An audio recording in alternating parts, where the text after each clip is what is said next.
Deməli, biz harda qalmışdıq? Ulduz topologiyasından haqqında danışırdıq. Ulduz topologiyasında adi bir ulduz kimi təsəvvür eləyin. Baxın, burada ana kompüter mərkəzdədir. Şin topologiyasında kənarda yerləşir. Amma ulduz topologiyasında tam mərkəzdədir. Və indi məntiqlə fikirləşək. Tutaq ki, A kompüteri dediyimiz kompüter sıradan çıxıb. Bunun özünün ayrıca kabeli var, özünün ayrıca xətti var. B kompüterinin də özünün ayrıca xətti var. A-nın sıradan çıxmağı B-yə təsir eləyər? Təbii ki, təsir eləməz. Eləcə də digər kompüterlərin hansınsa sıradan çıxmağı o birinə heç bir təsir eləməz. İndi məntiqimizi işə salaq. Bu mərkəzdəki zədələnibsə bəs. Buna zədə gəlibsə, internetdə qırılma baş veribsə nə olacaq? Şəbəkə öz işini dayandıracaq.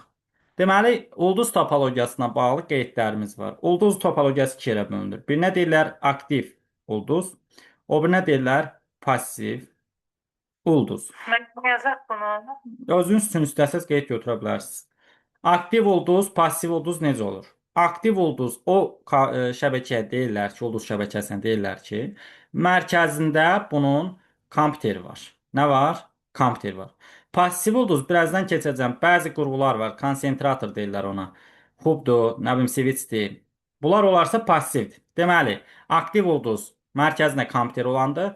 Passiv ulduz isə mərkəzində konsentrator olan belə deyək, topologiya, ulduz topologiyasıdır. Ulduz topologiyasında mərkəz zədələnərsə sıradan çıxar. Digər kompüterlər və digər kabellər zədələnərsə şəbəkəyə heç bir təsir baş verməz. Növbəti və 2025-ci ildə qəbula düşmüş topologiya olan halqa topologiyası haqqında danışırıq. Baxın, halqa topologiyası adı üstündə bir dənə halqa fikirləşin, dairə fikirləşin. Dairənin üzərində qurulur. Və burada kompüterlər bir xətt üzrə düzülürlər. Bir xətt üzrə gördüyünüz kimi düzülür. Gördük. Bax, indi sual verə bilərsiniz ki, mən burada bəs server hansıdır, işçi stansiya hansıdır? Server paylayan idi, işçi stansiya ondan istifadə edən idi, bildiyimiz kimi.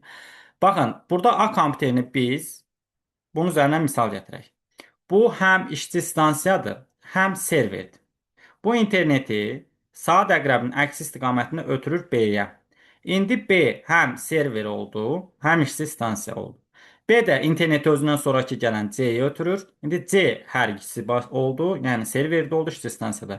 Eyni şəkildə D eyni funksiyadadır, Y də eyni funksiyadadır. İndi bax, məntiqlə fikirləşək. Görürsünüz, burada halqa ilə bir-birinə ötürürlər. Sonradan yenidən A-ya qayıdır, A-dan da yenə dövr edir, gəlir bu istiqamətdə. İndi bax, məsələn, A-nı çıxarsaq ortadan, yəni A-ya zədə dəysə, nə baş verəcək? Bütün şəbəkə çökə bilər də.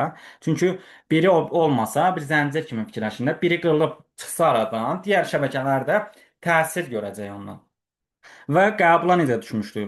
Halqa topologiyasına bağlı doğru fikri seçin deyə belə bir sual vermişdilər. Ya 2024 idi, ya 25, dəqiq xatırlamıram. Deyirdi ki, halqa topologiyasında e, mərkəzi serverdən istifadə olunur. Mərkəzi server yoxdur. Halqa topologiyasında kompüterin hansısa birinin sıradan çıxmağı o birinə təsir göstərmir. Səhv fikir, təsir göstərir. Halqa topologiyasında bir istiqamətlənmiş, bir istiqamətə yönəlmiş internet xətti mövcuddur. Düzdür də. Bir istiqamətli qapalı rabitə kanalı var. Görürsən, istiqamət, bir istiqamət nə deməkdir? Yəni bu internet həm belə gedib, həm belə gəlmir. Bircə istiqamətdə gedir. Ona görə bir istiqamətlidir halqa topologiyası. Sonra bizim texnologiyalarımız var. İmtahana çox vacib düşən məqamlardan biridir. Texnologiyalar. Bunu qeyd yazıb yadınızda saxlasaz yaxşı olar deyə düşünürəm. Hansı texnologiyalar var? İzernet texnologiyası var.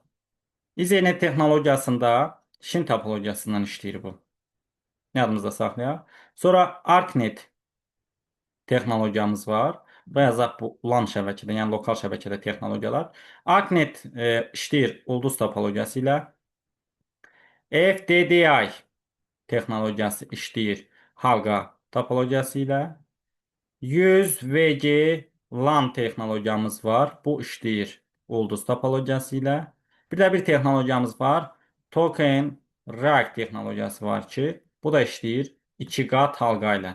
Yəni halqa topologiyası ilə 2 qat halqa topologiyası ilə mexanizmi ilə işləyir. Bax, bunları əzbərləmək lazımdır. Bura LAN yazdıq. Yəni lokal şəbəkədə. Qlobal şəbəkəndə qısa yazılışı WAN-dır. Wide Area Network. İndi bunun texnologiyaları hansılardır? Bunun texnologiyaları bir ATM, 2 From Relay, 3 X25. Bu da qlobal şəbəkənin texnologiyalarıdır. Kimə yeni məlumat gəlsə, dərsin izahı müddətinə mütləq göstərən özünüz üçün qeyd götürün. Bu bizim texnologiyalarımız. Keçdik. Şəbəkədən imtahana ən çox gəlmə ehtimalı olan məqam IP və MAC ünvanlarındadır. Düzdür, qlobal şəbəkədədir, amma ümumi dərs keçirik deyə onlara toxunacağıq. Deməli, IP ünvanı nədir? IP ünvanı qaydası budur ki, sən 0-255 aralığında rəqəmlərdən istifadə etməlisən və maksimum 4 dənə hissədən ibarət olmalıdır. Nə deməkdir? Bax tutaq ki, 17, 25, 36, bir də deyək 201. Deyir ki, bu doğru IP-dirmi? Doğru ünvandırmı? Nə deyibsən? Deyibsən ki, 4 hissə. 1-i, 2-si, 3-ü, 4-ü. 4 dənədir. Sonra nə demişik? 0-dan 255 aralığında olmalıdır. 0-ı keçməyib, mənfi deyil.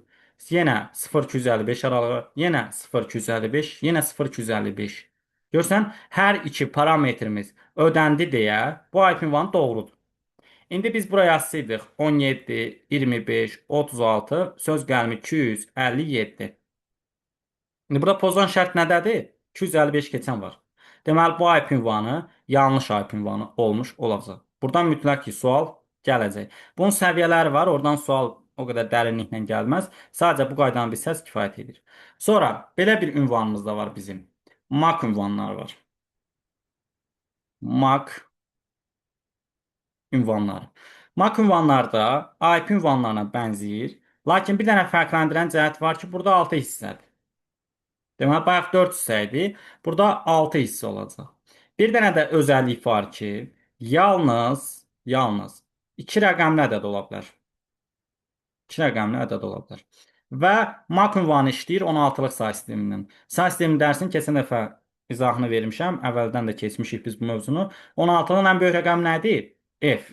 Düzdür? Deməli, ən böyük də rəqəm F ola bilər. Ən böyük hərf F ola bilər. Nə demək istədiyimə baxaq. Məsələn, 17, 47, 54, tutaq ki, F olsun 7, tutaq 1, 2, 3, 4, 2 dənəsinə yazaq 22, bir də olsun 34. Deyir ki, bu mak ünvanı doğrudurmu? Aha, indi sən nəyə baxacaqsan? Qaydan nədir? 6 hissə. 1-i, 2-si, 3-ü, 4-ü, 5-i, 6-sı. 6 hissən var. Sənin ikinci bir parametrin də var. Nə demişik? Yalnız 2 rəqəmli olsun. 2 rəqəmlidirmi? 2-dir. 2, 2, 2, 2. Hamısı 2 rəqəmlidir. Bu da ödəndi, bu da ödəndi. F keçməməlidir. Baxsan ki, F-dən böyük hərf yoxdur. Əgər burada F-dən sonra gələn tutaq ki, nə bilim, H olsaydı, nə bilim, Q olsaydı, bir sözdən əlifbada F-dən böyük hərf olsaydı, onda qayda pozacaqdı. Mak ünvanı doğru olmuş olmayacaq. Bu mak və IP məsələlərini hər kəs başa düşdümü? İmtahana sual gələcək ha. Bax bu ikisindən ya IP gələcək, ya mak gələcək. Kim başa düşməyibsə soruşun. Əla. Bir dənə ekran balacalaşdıra bilərsiniz. Bir ikisini də screenshot edin. Yaxşı, təbii balacalandıraq. Götür.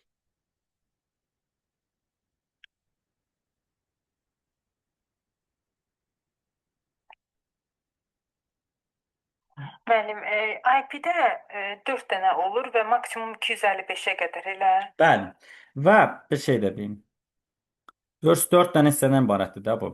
Tab çəkdin sən. Yəqin ki, çəkib. 4 dənə hissədən ibarətdir. Və 4 bayt yer tutur. Hərəsi 1 baytdan hesablanır. 1, 1, 1, 1. Və yaxud da 4 bayt verməsə 4 dəfə 8-in 32 bit yer tutur. Və IP ünvanları Sadəcə bir byte hesab olunur elə. necə yəni? Məsəl üçün orada 203-dür, 205-dir. O bir Onun fərqi yoxdur. Biz aralığın hər birini 1 baytla götürürük. Orada bir rəqəmdə olsa, IP-də bir rəqəmli, 2 rəqəmli, 3 rəqəmli ola bilər. MAC-da yalnız 2 rəqəmli olur. Fərqi yoxdur. Bura 1 rəqəmli oldu, 2 rəqəmli oldu, 3 rəqəmli oldu. Hər aralığımız 1 baytla hesablandığına görə 4 bayt və yaxud da 32 bit. Belə bir terminlə qarşılaşacağız. Oktet. Oktet. Nədir oktet? Oktet yəni aralıq. Neçədən aralıqdan ibarət? 1, 2, 3, 4. Deməli, IP neçə oktetdən ibarətdir? 4 oktetdən ibarətdir. MAC neçə oktetdən ibarətdir? 6 oktetdən ibarətdir. Neçə baytdır? 1, 2, 3, 4, 5, 6 bayt MAC yer tutur. IP də 4 hissədən ibarət olduğuna görə 4 bayt yer tutur. Bu IP və MAC məsələsi aydın olduğuna görə keçə bilərik lokal şəbəkələrdə qurğulara.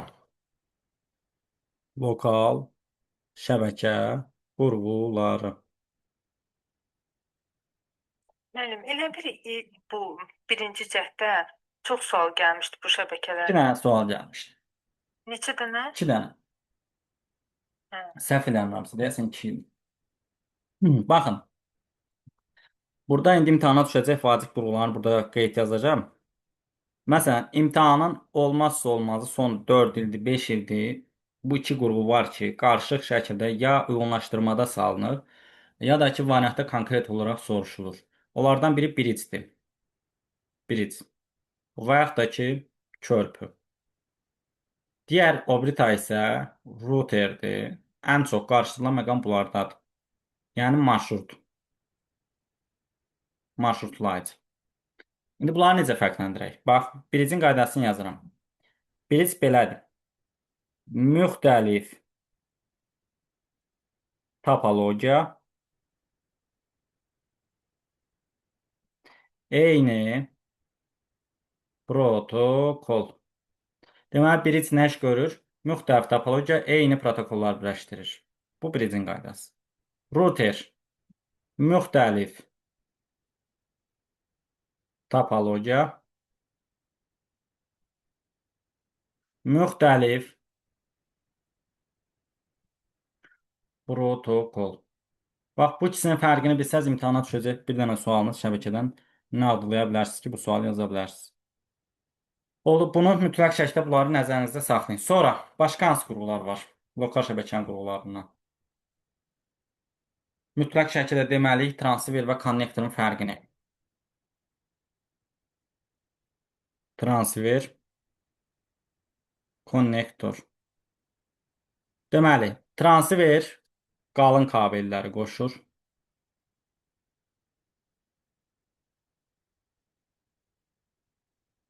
Konnektor əksinə nazik kabelləri qoşur.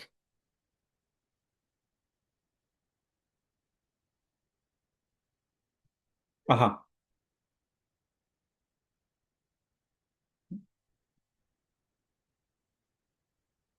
Hə, çox sağ olun Nurana. Bəli. Müxtəlif bu şəkildə yadda saxlaya bilərsiniz. R burada da var. Müxtəlifin daxili R ilə ikisi də eyni hərfdən bitinə görə saxlaya bilərsiniz. Aha, nazik kabellər qoşur. Sonra fərqini bilməlisiniz hansı qurğuların. 2 dənə qurğumuz da var. Pop qurğusudur, bir də switch qurğusudur. Bu iki qurğunun ümumilikdə adı konsentrator gedir. Konsentrator. Yəni paylayıcı. Bunlar lazım olur bizə ulduz topologiyasına. Bayaq dediyim ulduz topologiyasının mərkəzindən kompüter olarsa aktiv, konsentrator, yəni hub və switch olarsa passiv ulduz olur. Hub və switchin fərqi nədir? Hər ikisi paylayıcı funksiyasını həyata keçirir. Sadəcə olaraq switch ağıllı qurğudur. Yəni beyindən işləyir. Hub isə sadə qurğudur, belə desək. Sadə paylayıcı bir qurğudur. Bunları da biləndən sonra elə qurğulardan bir də gələ bilər nə? Elə bunlar dedik. Bridge, router, hub, switch və bunlar da əsas qalanlarını qeyd olaraq qrupa yazaram. Yadıma düşdükcə. Sonra qlobal şəbəkələrdə nə deyək sizə indi? Ən çox dəfələrlə gələn və bu dəfə də gəlmə ehtimalı olan protokol söhbətidir. Və domen söhbətidir. Bunlara baxmalıyıq. Baxın, protokol kompüterlərin şəbəkədə ünsiyyət dilidir. Ünsiyyət dilidir. İkinci bir qaydası da var. Bu düşməyib, o düşə bilər. Deməli, kompüterlərin şəbəkəyə qoşulma qaydalarıdır. Domain isə bircə cümləli adı var. Kompüterlərin unikal adıdır. Bu, niyə bu cümlələri yazdım? Bunlar imtahanda belə deyək, elə cümlələr olur ki, bir də görürsən beyin yandıran cümlələr olur. Bu cümlələri mütləq bilməlisiniz. İndi bunların izahına baxaq. Yəni hansı protokollarımız var? Deməyin, dəfələrlə və dəfələrlə imtahana saldığı SMTP protokolu haqqında mütləq şəkildə deyilməlidir. SMTP protokolu Simple Mail Transfer Protokol. Mail nədir? Məktub, elektron məktub, düzdür? Deməli, elektron məktubların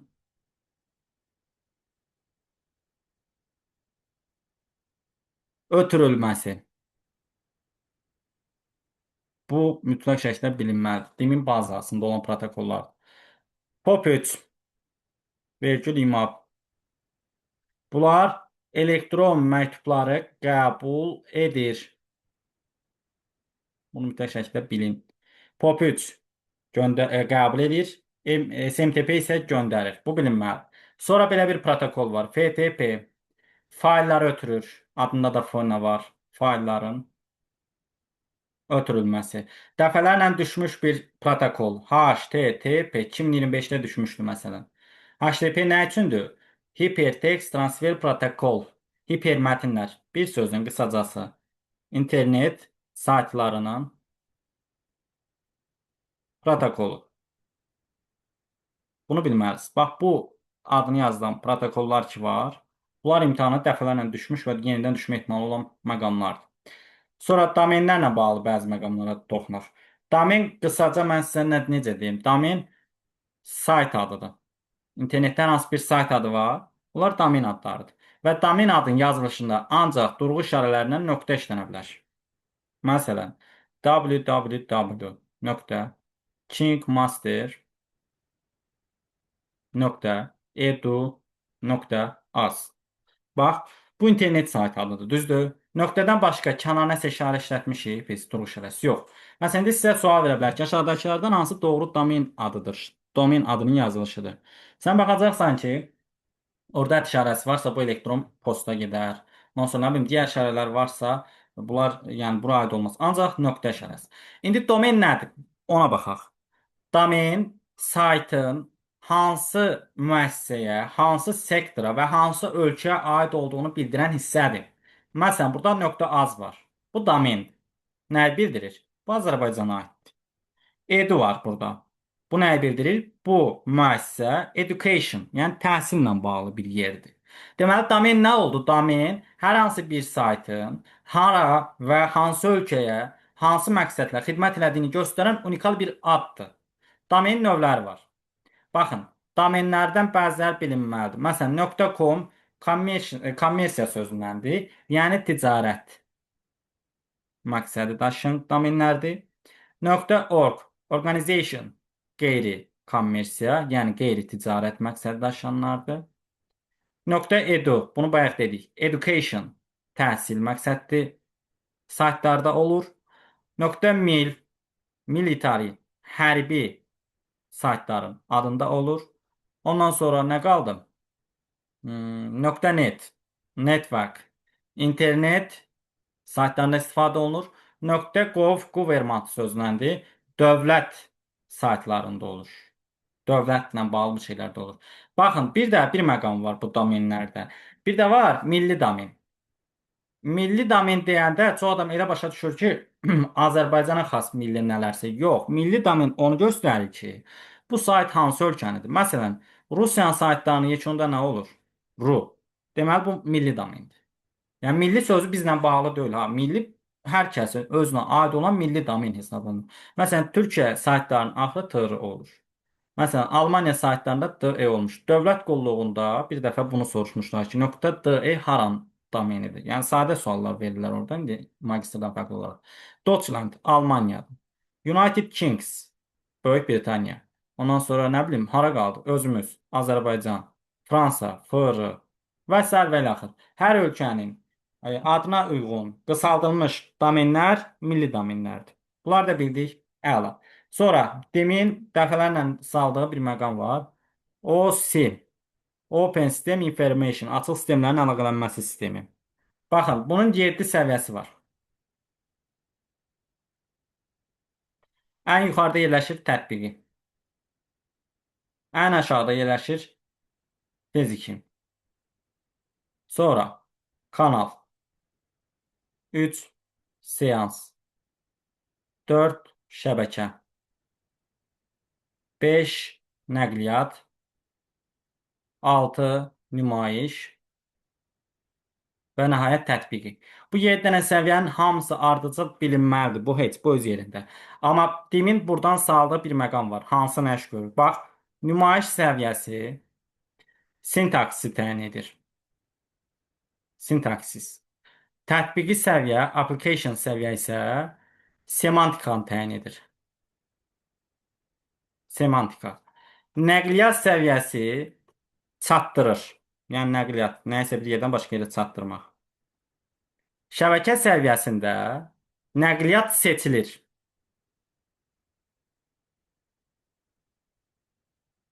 Nəqliyyat seçilir. Fiziki səviyyədə isə bir dənə bir şey deyək. Qurğular sazlanır. Fiziki sözün mənası demək, belə bir şey söz var elimizdə. Fiziki təsir, xaricdən təsir. Nə demək? Yəni xarici mühit yaradılır da, qurğu seçilir. Qurğuların sazlanması.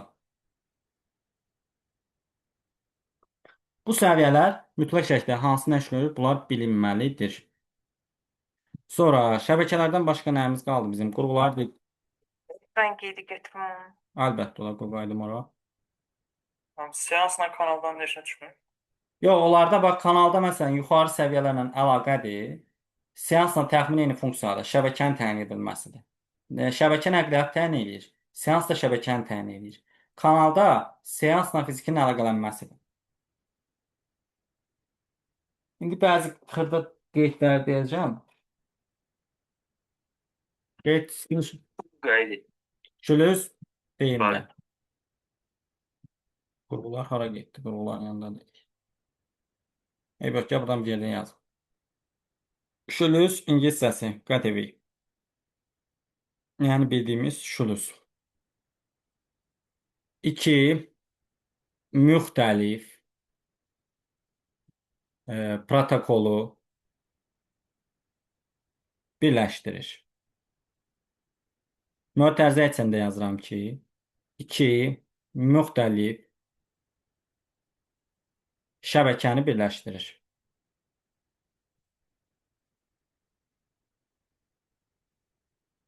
Şülüzün 2 dənə növü var. AGP, P, bir də IGP.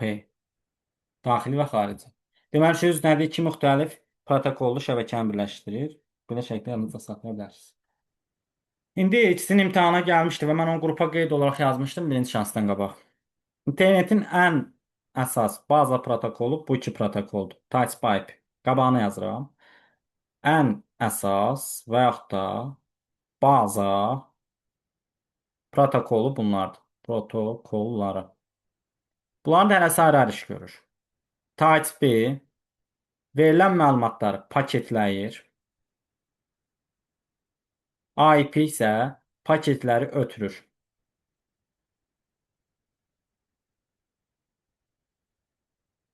Deməli, TypeScript paketlər IP paketləri ötürür.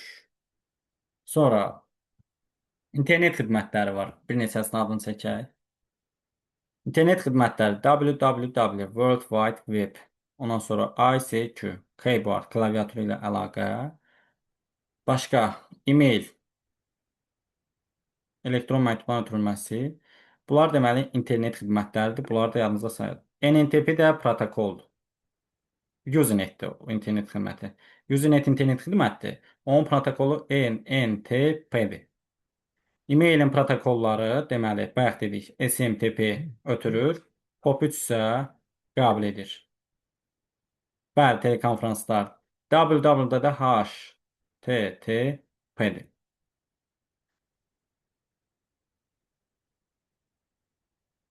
Üzrlüsən.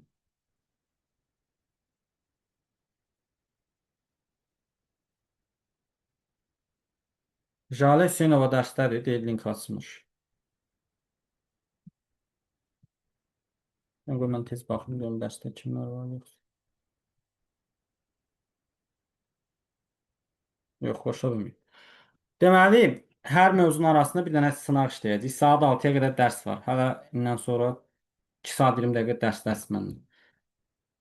Qəbul 2024 işləyək. Qəbul 2024-də maraqlı suallar var. Hamıda var qəbul PDF-i. Sonra davam edəcəyik digər mövzularımızla.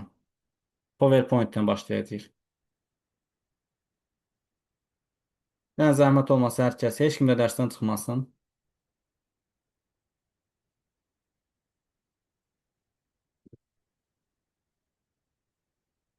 Qəbul 2024.